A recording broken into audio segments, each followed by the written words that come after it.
भाष्य में एक पंक्ति हो गया था, अयंत मत कर्म कृन। फर्क बता रहे हैं कि मत कर्म कृत में क्या था। एक नौकर भी अपने मालिक के लिए काम तो करता है, उसे कर्म कर देता है, लेकिन उस मालिक को अपना परम गति नहीं मानता। न तो आत्मन परमा प्रेत्य गंतव्या गतिरिति स्वामिनम प्रतिपद्यते। अयंतो लेने उपासक मोक्षो, और उस नौकर में ही अंतर है, या उस परमात्मा का केवल विहित कर्मों को करता ही नहीं है, बल्कि उस परमात्मा को अपना परम गति मानता है। मत परमः कह दिया। अयंत मत कर्म कृत मामेव परमाम गतिम प्रतिपद्यते। यह केवल मत कर्म कृति नहीं है, किंतु मुझको ही परम गति मानता है, इसलिए इसको मत परमः कहा जाता है। मत परमो अहम परमा परागति यस स्वयं मत परम। बहुरी समास है, मैं हूँ परम गति जिसका, उसे कहा जाता है मत परमः। तथा मद भक्तो, और मद भक्त भी हो, मामेव सर्व प्रकारे सर्वात्मना सर्वोत्साहेन भजते इति मद भक्त। मुझ परमात्मा को ही सब प्रकार से सर्वात्म भाव से पूर्ण उत्साह के साथ भजन करता है, इसलिए उसे मद भक्त कहा जाएगा। और चौथा संग वर्जित। जब मेरे से संग हो गया तो फिर आप दूसरे के साथ संग नहीं रह गया। सत्संग, इसी का नाम है सत्संग। सत क्या है? सदैव समिदमग्र आसीदेकमवा द्वितीयम, श्रुति कहती है सत ही ब्रह्म है, वही आत्मा है। उसके साथ जिसने संग कर लिया, अब उसको किसकी संग की जरूरत पड़ेगी? जब परमानंद से एकीभूत हो गया, उसके साथ संग हो गया, आसक्ति हो गई उसमें, अब इसलिए धन पुत्र मित्र कलत्र बंधुवर्गेशु संग वर्जित। धन में आसक्ति नहीं है, पुत्र में नहीं, मित्र में नहीं, कलत्र में, पत्नी में नहीं, बंधु बांधव में नहीं, किसी में भी नहीं। सर्वत्र संग वर्जित होकर के केवल आत्मा में ही संग है जिसका, उसे कहेंगे संग वर्जित। संग मने प्रीति स्नेह, संग मने प्रीति स्नेह, स्नेह मने चिपकना। आसक्ति का मतलब क्या? चिपकना। जिस विषय में आसक्ति हो ना, उस विषय में उसका दिल चिपक गया, उसके साथ जो ऐसा परमानेंट ग्लू लग गया है अब वो हटता नहीं, वैसे निकलता नहीं आसानी से। और इसलिए हमारे शास्त्रीय विधि विधान वाला विलक्षण है, कहते थोड़ा चिपकने से काम नहीं चलेगा, 7 फेरे लगा और 7 जन्म के लिए ठेका लगा दो। 7 फेरे लगवा देते हैं और क्या 7 जन्म के लिए तुम्हारा आपस में चिपकाव हो गया। इसीलिए बड़ा कठिन काम है ये। संग रहित होना इतना आसान खेल नहीं है। निर्वैरा, निर्वैरा निर्गतो वैरा सर्वभूतेषु शत्रुभाव रहित इत्यर्थ। सगल भूतों में शत्रुभाव से रहित है। केवल अनुकूलों के प्रति प्रेम भाव है, आसक्ति है, ऐसी बात नहीं, उसको भी त्याग दिया, और प्रतिकूलों के प्रति वैर भाव भी ने उसे भी त्याग दिया। आत्मनो अत्यंत अपकार प्रवृत्तेषु, देखो अपने प्रति अत्यंत अपकार करने प्रवृत्त है जो, उनमें भी उसके अंदर भी वैराग्य नहीं होगा। जिस प्रकार का वैराग्य उसके अंदर है, उसके प्रति वैर भाव नहीं होगा। समदृष्टि रखता है, समत्वम योग उच्चते, पूर्व में कह चुके हैं, वो समभाव में ही रहेगा। अतएव उसके अंदर न प्रेम है न वैर है, दोनों से रहित हो जाता है। यह ईदृशो मत भक्त, जो इस प्रकार का मेरा भक्त है, सा माम एति, और मुझको ही प्राप्त करता है। अहमेव तस्य परागतिर, मैं ही उनका परागति हूँ। नान्या गति ही कदाचित भवती, कदाचिदपि कोई दूसरे गति को प्राप्त नहीं करेगा। अयम तव उपदेश इष्टो, यही तुम्हारे लिए इष्ट उपदेश मैंने दे दिया है, मेरे द्वारा उपदिष्ट हे पांडव इति। संक्रांति टीका मद कर्म कृति, मद कर्म कृत मदर्थमेव कर्म लौकिकम वैदिकंच चेष्टा मात्रम सर्वमपि। लौकिक हो वैदिक हो, सर्व चेष्टा, चेष्टा मात्र को सब करोति, यह जो करता है, न तो स्वार्थम ईशदपि, थोड़ा से भी स्वार्थ और परार्थ का नाम नहीं रह जाता है, सब कुछ परमार्थी है। यह स मत परमकृत, मत कर्मकृत, उसे कहते हैं मत कर्मकृत। मत परम यदर्थम पुरुष कर्म करोति तदेव फलम प्रतिपद्यते, जिस प्रयोजन को लेकर पुरुष कर्म करता है वही फल उसको प्राप्त होता है। और जब उसके पास अन्य कोई इच्छा ही नहीं, अन्य कोई लक्ष्य नहीं, अन्य कोई गति नहीं है, अतएव नान्य तद्वद अयम अपि, वही फल मिलेगा, दूसरा नहीं मिलेगा। उसी प्रकार से यह भी मदर्थम कर्म कुर्वन् सन मामेव प्रतिपद्यते, मेरे लिए सकल कर्म करता हुआ अंत मुझे ही वो प्राप्त करेगा। तो अहमेव कृतकर्मणाम फलभूता परमा अनुत्तमा गतिरस्येति मत परमः। इतना ही नहीं, अहमेव कृतकर्मणाम फलभूता, सकल कृतकर्मों के फलभूत जो मैं हूँ वही मेरा स्वरूप हुआ, उसके लिए परमा अनुत्तमा गतिर्भवति, सर्वोत्तम गति उसके लिए ही है इति, इसलिए उस मुमुक्ष को कहा जाता है मत परमः। यद्वा सएव रक्षक, सएव आश्रयणीय, सएव प्रार्थनीय, सएव प्राप्तव्य, सएव आधार, सएव गतिश्च अस्माकम इति। इस प्रकार का दृढ़ निश्चय उसके अंदर है, निरतिशय प्रीति हो गई है कि इसमें उसके निश्चय है वही हमारा रक्षक है, वही मेरा आश्रयणीय है, वही मेरे द्वारा प्रार्थनीय है, वही मेरे द्वारा प्राप्तव्य है, वही मेरा आधार है, अतएव वही मेरा परम गति है। इस प्रकार से सएव गतिश्च अस्माकम इति निरतिशय प्रीत्या अहमेव परमो रक्षकत्वाय धर्मैर उत्कृष्टतमो यस्य, निरतिशय प्रीति का विषय बना करके मुझको ही वह परम रक्षकत्वाय धर्मेण सर्वोत्तम सर्वोत्कृष्ट पदार्थ यही है, यस्य, ऐसा मान के निश्चय कर लिया है जिसने, उस व्यक्ति को स, उसको कहा जाता है मत परमः। एक और पक्ष यद्वा, म का अर्थ कर रहे मीयते पदार्थोनया इति मा, मानाम मन इंद्रियाणाम वृत्ति, मीयते ज्ञायते पदार्थो अनया, जिनके द्वारा पदार्थों का जाना जाता है उनका नाम मा, मने इंद्रियां, उन इंद्रियों की जो वृत्ति का नाम भी मा ही रहेगा। मत परमा, सर्वत्र मत स्वरूप ग्रहण परा माँ इंद्रिय वृत्ति यस्य, इसे मत परा कर क्या हो गया, मत स्वरूप को ही, मेरे स्वरूप को ही ग्रहण परक ही है सारी इंद्रिय वृत्तियाँ, जिसका स उस भक्त को कहेंगे मत परमः। ततएव, इसी कारण से वह मत भक्तः। सर्वात्मनाम माम सर्वत्र सर्वदा भजति, चक्षुरादिनाम विषयभूतम वस्तु सर्वम ब्रह्मैवेति अनुसंधाति मद्भक्तः। सर्वात्मनाम माम, सर्वात्म रूपेण मुझको देखता है, अतएव सर्वत्र और सर्वदा मेरा ही वो भजन चक्षुरादि सकल इंद्रियों के द्वारा विषय रूपेण जो भाषित हो रहा है उन सभी को ब्रह्म रूपेण ही वो देख रहा है, अतएव सर्वम ब्रह्मैव, ऐसा वह नित्य निरंतर अनुसंधान करते रहता है, ऐसे को ही मद्भक्त कहा जाता है। संगवर्जित पुत्र मित्र गलत्रादिषु रति हेतुषु, रति का जो कारण है, प्रीति का कारण है, स्नेह के जो कारण है, उनमें असद बुद्धिया, उन सब में क्या बुद्धि है उसके अंदर, मिथ्यात्व बुद्धि, असत बुद्धि है। अतएव अनुशक्ति रहित, उसमें अनुराग अनुशक्ति से रहित हो जाता है। तरितेषु अनुरागाभावे द्वेष स्यात्, यदि कोई कहे अनुराग नहीं है तो द्वेष होने लगेगा। अरे मिथ्या वस्तु से न अनुराग है न द्वेष है। जब तक अज्ञान है तब तक द्वेष है।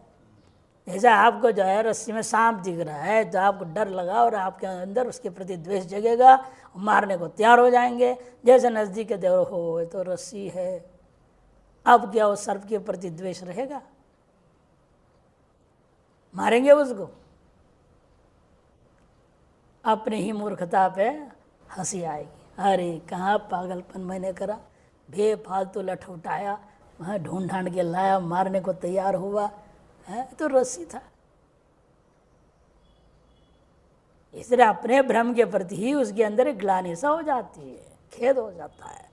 इस तरह से यहाँ पर भी ये समझो, इसलिए वह व्यक्ति किसी प्रकार की व्याकांक्षा है ही नहीं जब तो निर्वैर इति, ये कोई आशंका करता है उसका जवाब दिया निर्वैर,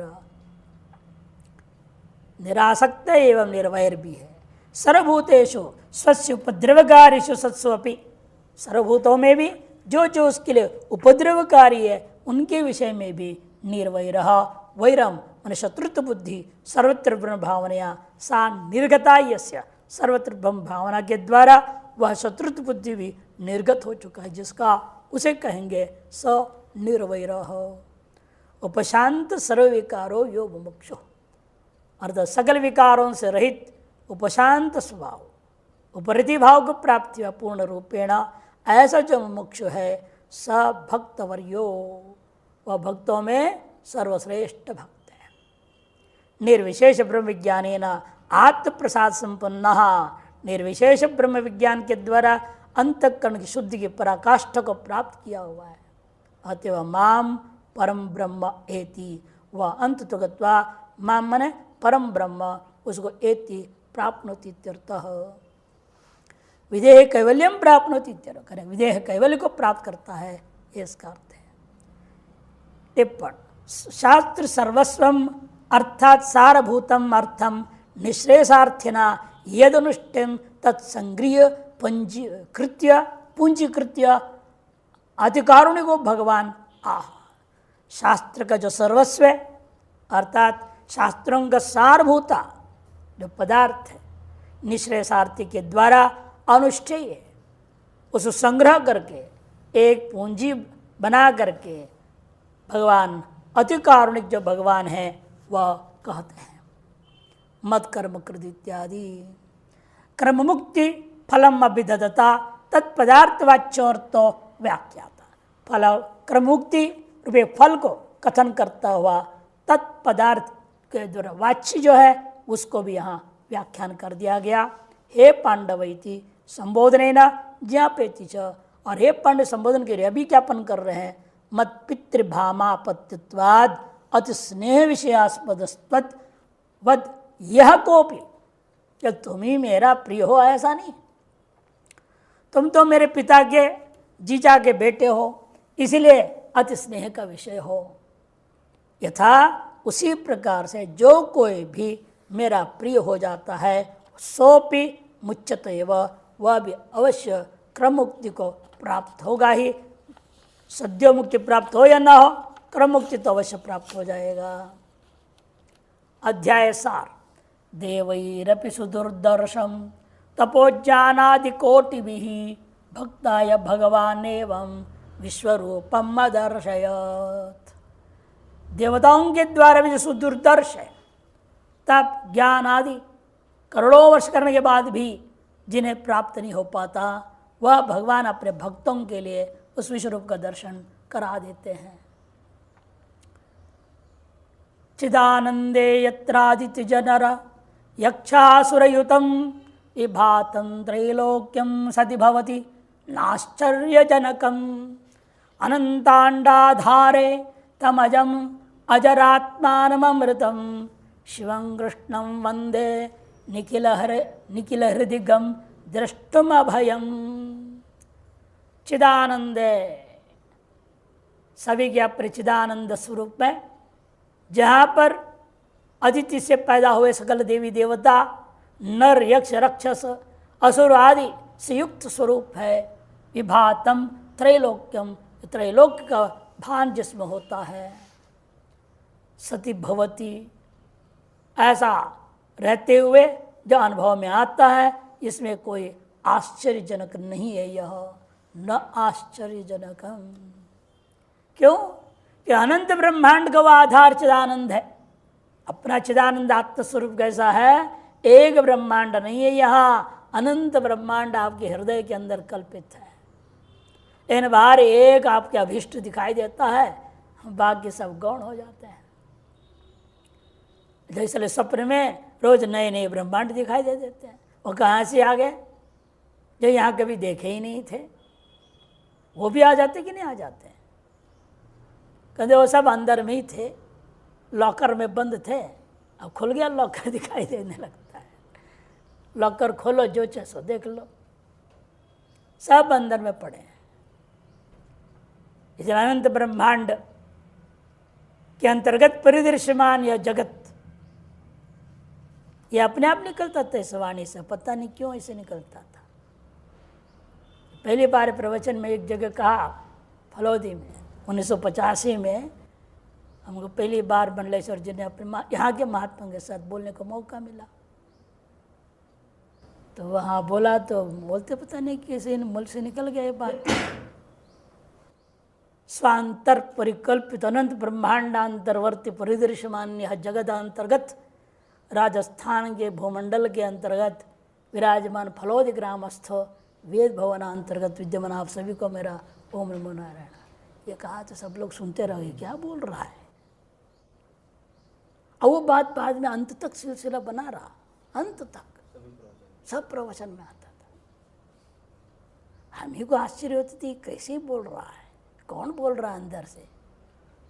कभी एक ने कहा आपके और ब्रह्म राक्षस बैठा हुआ है वो बुलवाता है आपसे। मैंने कहा यूं ही समझ लो, लेकिन ज्ञान की बात तो सही तो कह रहा है ना। तो इसलिए बड़ा कई बात जो अनंत जन्मों के एक संस्कार होते हैं वो कभी कभी एकदम प्रस्फुटित हो जाता है, और उसका अभ्यास इतना बढ़िया होते गया और उसके साथ विवेक वैराग्य मजबूत होते गया। ये लाभ होता है। इसलिए वो अनंत अंड मन ब्रह्मांड का आधारभूत चिदानंद है। तम अजम अजरात्मानम अमृतम शिवम कृष्णम वंदे, वह जो है उसमें परिकल्पित होता हुआ दिव्य सुंदर सा जो लीलामय शरीर धारण किया हुआ कल्याण स्वरूप जो कृष्ण है उनको मेरे नमस्कार है। निखिल हृदयगम सकल हृदयों में विराजमान उनको क्यों कर रहे हैं प्रणाम आप? अभयम द्रष्टुम व अभय अद्वैत रूप को अनुभव करने के लिए मैं उनको प्रणाम करता हूँ। यूँ कह करके अध्याय सार को समाप्त कर देते हैं। अब आरंभ होता है 12वां अध्याय। अथ 12वां अध्याय, 12वां अध्याय आरंभ होता है। भाष्यकार अपने अवतरणिका में लिख रहे हैं, द्वितीय प्रवृत्तिषु अध्यायेषु विभूत्यन्तेषु परमात्मनो ब्रह्मणो अक्षर से विध्वस्त सर्व विशेषण से उपासना मुक्तम। द्वितीय अध्याय से आरंभ करके यह पूर्व में वर्णित विभूत्यंतो 2 से 10 तक विभूति अध्याय 10वां और 11वीं विश्वरूप अध्याय विभूति अध्याय पर्यंत अध्यायों में परमात्मा जो ब्रह्म है अक्षर नाम से जिसको कहा गया, विध्वस्त सर्व विशेषण से जो सकल विशेषण सकल उपाधियों से रहित हो उस ब्रह्म के उपासना, निर्गुण ब्रह्म सगुण ब्रह्म दोनों की उपासना को वर्णन किया गया है। सर्वयोग ऐश्वर्य सर्वज्ञान शक्ति मत सत्योपाधिश्वर से तव उपासनम तत्र तत्र उक्तम। सर्वयोग सर्व ऐश्वर्य सर्वज्ञान सर्वशक्तिमद सत्योपाधि वाले आप ईश्वर के उपासना जगह जगह पर कह दिया गया। पूर्वोक्त कुल 9 अध्यायों में विस्तारपूर्ण बात कह दिया गया है। अब आगे क्या कहना चाहते हैं उसको भी स्पष्ट करते हैं। विश्वरूप अध्याय तो ऐश्वरम आद्यम समस्त जगदात्म रूपम विश्वरूपम त्वदीयम दर्शितम। और ये विश्वरूप अध्याय, इस विश्वरूप अध्याय में भी आपके ऐश्वर्य जो आद्य ऐश्वर्य है, समस्त जगदात्म रूप है, विश्वरूप है, त्वदीयम दर्शितुम उपासनार्थम एव त्वया आपके द्वारा दर्शितम दर्शा दिया गया है। किस लिए दर्शाया गया है? उपासनार्थ में, वो भी उपासना के लिए। तच्च दर्शित्वा उक्तवानसी, इसको दर्शा करके अंत में आपने पंचसूत्री साधना वर्णन कर दिए, मत कर्म कृत इत्यादि। अतो अहम अनयोरुभयो पक्षोर विशिष्टतर भूत्सया त्वाम पृच्छामि।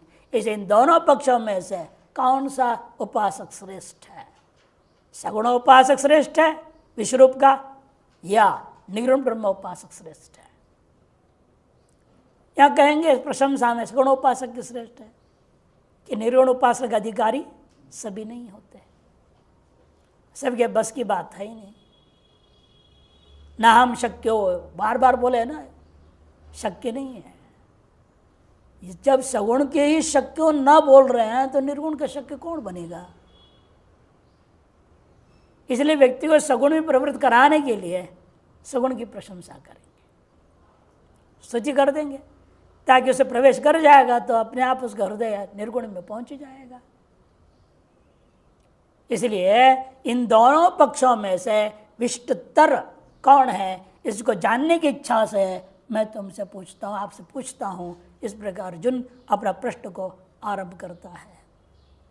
संक्रांति अपनी अवतरणिका में कहते हैं, नवमाध्यायांते मनमना भवमद भक्त इति विचित्र शुद्ध सोपास्ति कर्तव्य इत्युक्ते। नवमाध्याय के अंत में भी कहे थे, मनमना भव मद भक्तो भव इत्यादि चित्त शुद्धि के लिए अपनी उपासना के बारे में आपने कहा था। तव स्वरूप ज्ञाते खलोपास्ति कर्तुम शक्यते, और आपके स्वरूप जानूंगा तब ना आपकी उपासना कर पाऊंगा। जो व्यक्ति जिस स्वरूप का जो है जानकार होगा, वही स्वरूप उसके चित्त में हमेशा चिंतन होगा, उसकी उपासना कर पाएगा। इसलिए आपके स्वरूप की आशंका जब हुई, तब 10वें और 11वें अध्याय में आपने विस्तार में स्वरूप का वर्णन किया, विश्वरूप दर्शन कराए। इत्याकांक्षा मंद प्रज्ञानाम उपासनार्थम विष्णुआदि भूति विशेषान उपदिश्य तत्र मुख्याधिकारिण एकांशन स्थित जगति विश्वात्मकम ऐश्वर्यम रूपम उपास्यमिति सूचयित्वा।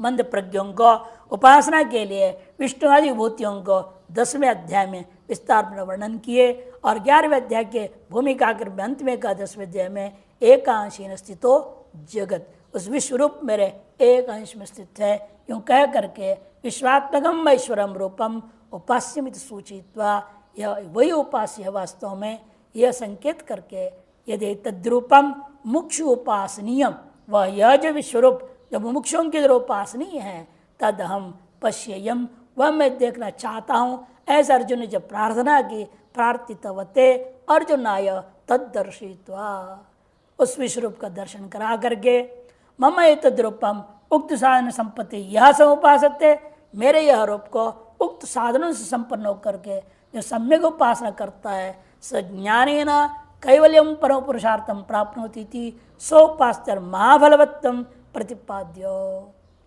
उस ज्ञान वह उसको क्या होगा, क्रमशः अंतःकरण शुद्धि से ज्ञान प्राप्त होगा, ज्ञान के द्वारा कैवल्य रूपी परम पुरुषार्थ की प्राप्ति होती है। इस प्रकार से अपनी उपासना महाफल देने वाला है, ऐसे प्रतिपादन करके अधुना, इसलिए विचार अब आरंभ होता है सगुण निर्गुण उपासका नाम तारतम्य विशेषम।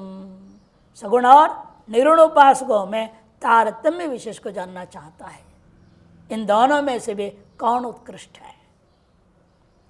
सगुणोपासका नाम सोपास्य साधनांतराणि च निर्गुण ब्रह्मविदाम समुत्पन्न ज्ञान रक्षार्थम। उसके क्या कहेंगे, सगुणोपासकों के लिए अपनी उपासना आवश्यक जो कितने 19 से 20, अब हम सत्व संशुद्धि इत्यादि से आरंभ करेंगे, 19 से 20 आगे कहने वाले हैं, वो सारे साधनों को वर्णन करेंगे। सगुण उपासकों के लिए उपासते साधनांतराणी, और भी जो साधन है वो बताएंगे। और वे ही साधन निर्गुणोपासक के लिए क्या है, निर्गुणोपास ब्रह्मविदाम समुत्पन्न ज्ञान रक्षार्थम। उत्पन्न जो ज्ञान है, गुरु शास्त्रोपदेश से प्राप्त जो ज्ञान है, उसकी रक्षा के लिए वे साधन में लगे रहना पड़ेगा। यावत जीवन मुक्ति की अनुभूति पूर्वक विधेय मुक्ति नहीं होती है, तावत काल पर्यंत आपको लगे रहना है। आसुप्त रामृतेर कालम नहेद वेदांत चिंतया, रोज रोज सुषुप्ति पर्यंत और ऐसे मरण पर्यंत शरीर का तावत काल पर्यंत वेदांत चिंतन में लगे रहना है। वह कैसे हो, बिना साधन का हो जाएगा क्या? इतना आसान नहीं है। एक ब्रह्मचारी बाहर खड़े होकर के यहाँ से निकलने वालों से एक तरह से इंटरव्यू लिया, साक्षात्कार लिया। आप यहाँ आते हैं, सुनते हैं, आपको कुछ समझ में आता है? उसमें एक दो ने ऐसे जवाब दिया, ये क्या कहने आपको समझ में कुछ नहीं आता है, फिर क्यों आते बैठते हैं? अरे थोड़ा टाइम पास हो जाता है। और दूसरा क्या है, जो निकलते हैं तो भंडारों के बारे में ज्ञान हो जाता है, कहाँ का भंडार है, कहाँ नहीं है, कहाँ पर्ची मिलेगा, क्या है क्या नहीं, ये चर्चा हो जाती है थोड़ा, तो उससे हमको लाभ मिलता है। बताओ, ऐसे भी सुनने आते हैं यहाँ पाठ में। मैंने कहा ब्रह्मचारी तुमको धन्यवाद है, तुमने सबकी इंटरव्यू लेकर के हमको रिपोर्ट दिया। इसलिए बड़ा इतना आसान नहीं है वेदांत सुनना और समझना, पछा लेना। एक कान से सुन रहे, दूसरे कान से निकल जा रहा है। इसे यदि मान लो सुन लिया और ज्ञान उत्पन्न भी हो जाए, उसकी रक्षा कैसे हो, उसके लिए भी कुछ साधन करते रहना पड़ेगा। समुत्पन्न ज्ञान रक्षार्थम साधन विशेषंच निरूपयितुम, साधन विशेष का निरूपण करने के लिए 12 अध्याय आरभ्यते, या 12वां अध्याय आरंभ हो रहा है। तत्र आदौ न जयते मृत्यव इत्यादि न परम ब्रह्म जेत्वन उक्त्वा निस्त्रिगुण्यो भवार्जुन इति तद्बुद्धि स्थिति महात्मा मां पार्थ इति मद्भक्ता यान्ति मामपीति च परस्य ब्रह्मणोपासनं तत्फलं च निरुक्तं सप्तमे अष्टमे नवमे दशमे एकादशे च सगुण ब्रह्मणोपि स्वरूपम उपासनं च सफलं प्रतिपादितम्। सबसे पहले न जायते मृत्यु इति द्वितीय अध्याय में, फिर इत्यादि से आरंभ करके परम ब्रह्म को जीवत्व ने कथन किया। निस्त्रिगुण्य भवार्जुन इस प्रकार 7वें अध्याय में, तद्बुद्धि तदात्माना 8वें अध्याय में, महात्मा परम पार्थ 9वें अध्याय में, मद्भक्त यान्ति मामपि इस प्रकार से 10वें अध्याय में, और पूर्व एकादश अध्याय के अंत में भी आपने सुना माम एति पांडव, और सगुण ब्रह्म के बारे में भी कहा गया। स्वरूपम उपासनंच सफलम प्रतिपादित, उनके उसका भी स्वरूप, उसके फल को जो प्रतिपादन कर दिया गया।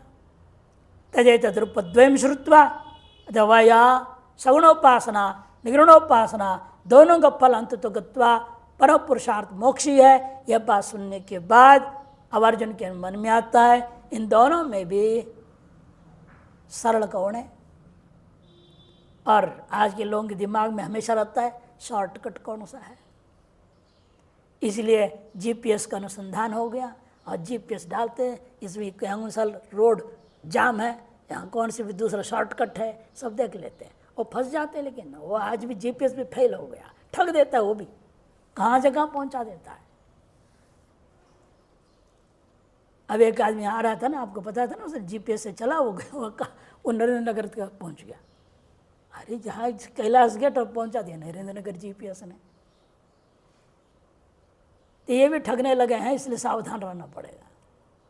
जितनी आधुनिक सुविधा बनाओ उतने ही ठगे जाओ। इसलिए आदमी से ईमानदारी से प्रेम से पूछो तो सही बता देगा वो। तदेतद् रूपद्वयं श्रुत्वा द्वयोरेत्यो पक्षयो, इन दोनों पक्षों में से विशेष ज्ञाते सुकरे मुमुक्षो प्रवर्तेरन, यदि विशेष को जान लिया जाए तो मुमुक्षु अनायास प्रवृत्त हो सकेगा। सुकरे जो सुकर साधन है, अनायास साधन है जो, उसी में मुमुक्षु प्रवृत्त हो पाएगा। इति बुद्धिया, इस बुद्धि से सगुण निर्गुण उपासका नाम, सगुण निर्गुण उपासकों का तारतम्य विशेषम ज्ञातुम इच्छया, तारतम्य विशेष जानने की इच्छा से भगवंतम पृष्ठुम अर्जुन उवाच, भगवान से पूछने के लिए अर्जुन कहना आरंभ किया। अर्जुन उवाच एवं सतत युक्ताये भक्तास्त्वां पर्युपासते ये चाप्यक्षरमव्यक्तं तेषां के योगवित्तमाः। एवं सतत युक्ताये भक्तास्त्वां पर्युपासते ये चाप्यक्षरमव्यक्तं तेषां के योगवित्तमाः। एवं सतत युक्ताये, पूर्वोक्त प्रकार से सगुण या निर्गुण उपासना में जो नित्य निरंतर लगे हुए रहते हैं, सतत युक्ता भक्ता, भक्त हैं, ताम पर्युपासते, आप जब परित सर्वत उपासना में लगे हुए हैं। और एचापि, एवं का जो पूर्व जो विराट रूप का, और एवं किस बाद, ये चापी, और जो भी अक्षरम अव्यक्तम, अव्यक्त जो अक्षर तत्व की उपासना करते हैं, निर्गुण उपासना, पूर्वार्ध। अभी पूर्व अध्याय में कहा हुआ सगुण ब्रह्म को ले लिया और उत्तरार्ध में अक्षरम अव्यक्तम कहता हुआ निर्गुण ब्रह्म को ले लिया।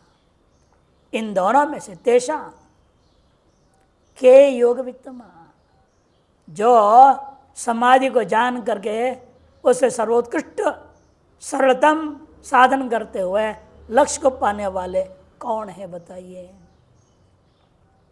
शांकर भाष्य एवं इति, एवं शब्द से किसको लेना है? अतीत अनंतर श्लोक उक्तम अर्थम परामर्शति मत कर्म कृत इत्यादि ना, मत कर्म इत्यादि जो पंच साधन बता दिया उनको ही लेना है। यहाँ अव्यवहित पूर्व अध्याय के अंत में जो कहा गया था, एवं सतत युक्ता निरंतरेण भगवत कर्मादौ यथोक्त्यर्थ समाहिता संतः प्रवृत्ता इत्यर्थः। निरंतर भगवान के द्वारा वेदादियों में विहित कर्मादियों में यथोक्त प्रकार से अपने लक्ष्य को ध्यान में रखता हुआ समाहित चित्त वाले होकर निरंतर प्रवृत्त होते हैं। ये भक्ता अनन्य शरणा, ऐसे कौन है वे भक्त लोग जो अनन्य शरणा, मत परमा बोले थे ना, मत परमा, अन्य शरण वाले नहीं है। संतस त्वाम यथा दर्शितम विश्वरूपम पर्युपासते, आपके द्वारा जिस प्रकार से दर्शा दिया गया था उस प्रकार का उस विश्वरूप का ही चिंतन करने में ध्यायन्ति च, ध्यान करने लगे रहते हैं। ये चाप्यन्य, और अन्य जो लोग है त्यक्त सर्वेषण सन, जो सर्वेषणाओं का परित्याग करके संन्यस्त सर्वकर्माणों, सकल कर्मों के संन्यास कर चुके हैं। यथा विशेषितम ब्रह्म अक्षर निरस्त सर्वोपाधि त्वात् अव्यक्त, जैसे विशेष तरीके से बता दिया गया वह निर्गुण ब्रह्म है, अक्षर नाम से कह दिया था, निरस्त सर्वोपाधि वाला होने से अव्यक्त नाम से कह दिया।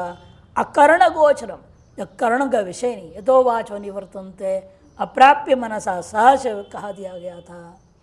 यदि लोके कर्णगोचरम तद व्यक्त उच्यते, क्योंकि संसार में जो भी हमारे इंद्रियों का विषय होता है उसको हम क्या कहते हैं? व्यक्त है, अभिव्यक्त है, सुस्पष्ट हमें अनुभव में आ रहा है। अंचेर धातु तत्कर्म कत्वात्, अंचु धातु का यही कर्म है। इदं तो अक्षरम, उसका विपरीत यह है, अव्यक्त नाम से कहा गया अक्षर तत्व है, तद विपरीतम शिष्ट उच्चमान विशेषण विशिष्टम, उसके विपरीत होते हुए भी शिष्ट महापुरुष लोग ऋषियों ने वो परिषदों में उच्चमान विशेषणों के द्वारा आगे भी कहे जाने पूर्व में कहे गए न जायते मरेते व कदाचित नित्य शब्दों के द्वारा विशिष्ट तरीके से लक्षित करके बोध करा देते हमें उस निर्गुण ब्रह्म का। तत् ये चाप्य पर्युपासते, उस ब्रह्म को जो उपासना करते हैं, तेषाम उभयेषाम मध्य, उन दोनों प्रकार के सगुणोपासक और निर्गुणोपासकों के बीच में के योग वित्तमा, के अतिशयन योग विदः इत्यर्थ, अतिशयन समाधि की मार्ग को जानकर समाधि को पाने वाले कौन है वो इत्यर्थ। या युजिर योग नहीं लेंगे, युजिर समाधो योग विदः, समाधि के वेत्ता, सरलतम मार्ग से लक्ष्य को पाने के जो वेत्ता हैं उनको कहेंगे। केवल वेत्ता ही नहीं है और विद्र लाभ भी ले लो, योग को लाभ भी कर जाते हैं, समाधि की प्राप्ति भी होती है। इसे उभय अर्थ में विद धातु है, समाधि और लाभ अर्थ में है। संक्रांति टीका एवं यदि एवं एवं प्रकारी तत्कर्तृत्व तत्कर्मकृत्व तत्परमत्व आदि को लेना। एवं प्रकार पूर्वोक्त प्रकार से तत्कर्मकृत है और त्वात् हो गया, त्वत्व नहीं, एक दीर्घ काट देने, त्वत्परमत्व और त्वत् भक्तत्व आदि को ले लो। भक्तत्वाद असंगत्व निर्वैरत्व लक्षण ही साधन ही सतत युक्ता, पांचों ले लिया, मत कर्मकृत और मत परमत्व एवं जो है मत भक्तत्व। ये तीन कैसे हैं? ये तीनों के साथ जुड़ा हुए दो विशेष विशेषण, असंगत्व और निर्वैरत्व। यह पंच साधनों से जो युक्त है, सतत युक्त है, सततम न सर्वदा अभिन्नतया युक्ता, सर्वदा ही अभिन्न रूप में युक्त है, विशिष्टो भूतवा, विशिष्ट होकर के ये भक्ता सौनिष्ठा, जो सगुण निष्ठा रखने वाले भक्त हैं, त्वाम विश्वरूपम सर्वज्ञम सर्वकारणम परमेश्वरम पर्युपासते, आपका जो विश्वरूप है, सर्वज्ञ रूप है, सर्व कारण रूप है, उस परमेश्वर रूप की उपासना करते हैं। किंच, और दूसरे लोग वो हैं जो अव्यक्तम शब्दादि विशेष अभावात न विच्यति अव्यक्तम, शब्दादि विशेषों के द्वारा जो अभिव्यक्त नहीं किया जा सकता है उसका नाम अव्यक्त। सर्वेंद्रिय अगोचरम इत्यर्थ, सकल इंद्रियों का अगोचर है। अस्थूलम अननु अरस्वम अदीर्घम च यद इत्यादि प्रधान श्रुति से जो कहा हुआ अनुसार, जो श्रुति प्रसिद्धम अक्षरम स्वस्मिन् अध्यस्तम सर्वम, ऐसे उस आत्मा में सब कुछ अध्यस्त है। क्या सब कुछ अध्यस्त है? महदादि स्थूलांतम अष्टुते इत्यक्षरम, उन सभी का जो उपभोग करता है, जो उसका नाम आश्रित्वेन उन सब का साधन जो है ग्रहण किया जाता है, जो उसे कहते हैं अक्षरम। निर्विशेषम ब्रह्म, ये उसका ताम परम ब्रह्म, ऐसा निर्विशेष आपका जो परब्रह्म स्वरूप है। ये च ब्रह्मविद शमदमादिभिर अद्विष्टृत्वादि भी तत्साधन संपन्न, शमदमादि षट संपत्ति मुमुक्षुता वेग वैराग्य जो साधन चतुष्टय से युक्त होते हुए अद्वेष्टृत्व जो वर्णन किया गया था, उन गुणों से भी जो साधनों से भी जो संपन्न है। संत पर्युपासते, निरंतर उपासना करते, निरंतरम अनुसंधते, तेषाम एतेषाम उभयेषाम मध्य, उन एतार्श इन दोनों प्रकार के लोगों में से के योगवित्त महान, जब स्पष्ट कर दे रहे योग मने समाधि ही। तम विदंती प्राप्नुवंती, दोनों ले ले देखो, तम विदंती और तम लभंते प्राप्नुवंती इति योगविदः, उन्हें योगविद कहते हैं। तेषां मध्ये के विशिष्ट योगी न इत्यर्थ, इन लोगों के बीच में कौन विशिष्ट योगी है बताइए। अत्रयम अभिप्राय, कहने का अभिप्राय है मोक्षणाम सगुणोपासनाम निरुणोपासनं च उभयमपि मोक्ष साधनम त्वया उपदिष्टम, आपके द्वारा मोक्षों के लिए सगुणोपासना निर्गुणोपासना दोनों को ही मोक्ष का साधन रूपेण उपदेश कर दिया गया। तत्र सुकरम किम, इन दोनों सुकर कौन है? अनायास जो हो जाए, ज़्यादा झमेला न झेलना पड़े, जाए झंझट ना हो, है ना, अनायास होना चाहिए ना। कई बार होते है भोजन बनाने वालों को थोड़ा आलस रहता है या करने की इच्छा नहीं होती है, खिचड़ी बना लें, मैंने आसान है ना, एक सेंट छुट्टी सब एक साथ हो गया, सब्जी डाल दो, दाल डाल दो, चावल सब उसी में डाल दो, खत्म। अलग अलग पकाना, अलग अलग छोड़ने टाइम भी ज़्यादा लगता है, तो इसीलिए शॉर्टकट नहीं, क्या बोलते हैं अंग्रेजी में, शॉर्टकट काम करो, वो सुकरा बोलते हैं। तो तत्र सुकरम किम, इसे इन दोनों में सुकर साधन कौन है? साक्षात मोक्ष हेतु किम, अथवा साक्षात मोक्ष का कारण कौन है? एक तो परंपरा होगा, एक साक्षात, दोनों साक्षात तो हो नहीं सकते। एक फल के लिए दो साक्षात कारण नहीं हो सकता है। एक साक्षात साधन होगा, एक परंपरा साधन होगा। साक्षात साधन कौन है? उसको पकड़ेंगे, क्योंकि वो बड़े कठिन होगा, वो भी पकड़ लिया, दुष्कर हो तो भी ग्रहण कर लिया जाएगा, क्योंकि साक्षात है वो साधन। और जो क्रमेण देने वाले उसको भरोसा नहीं, कहीं रास्ते में लटक जाए, भाई परंपरा जाएगी ना। अब यहाँ से ब्रह्मलोक जाओगे, ब्रह्मलोक में कहीं और आसक्ति आ जाए, कोई भी वासना जग जाए, फंस जाए, फिर अगले कल में यमराज जी कोई और देवता बनना पड़ जाए तो बेकार काम है ना, फिर लटक गए मोक्ष आपका। इसे क्रम मुक्ति वाला मार्ग में खतरा है, साक्षात उस ज़्यादा ठीक है। इसे दोनों दृष्टिकोण से पूछा जा रहा है, सुकर कौन सा है? लेकिन सुकर होता हुआ फंसाने वाला हो तो क्या फायदा? इसलिए साक्षात मोक्ष का साधन कौन है वो बता दो, भले दुष्कर होगा उसी को अपना लिया जाए। इति तद्वक्तव्यम, वह कहना चाहिए, उसके लिए यह आरंभ हो रहा है अध्याय।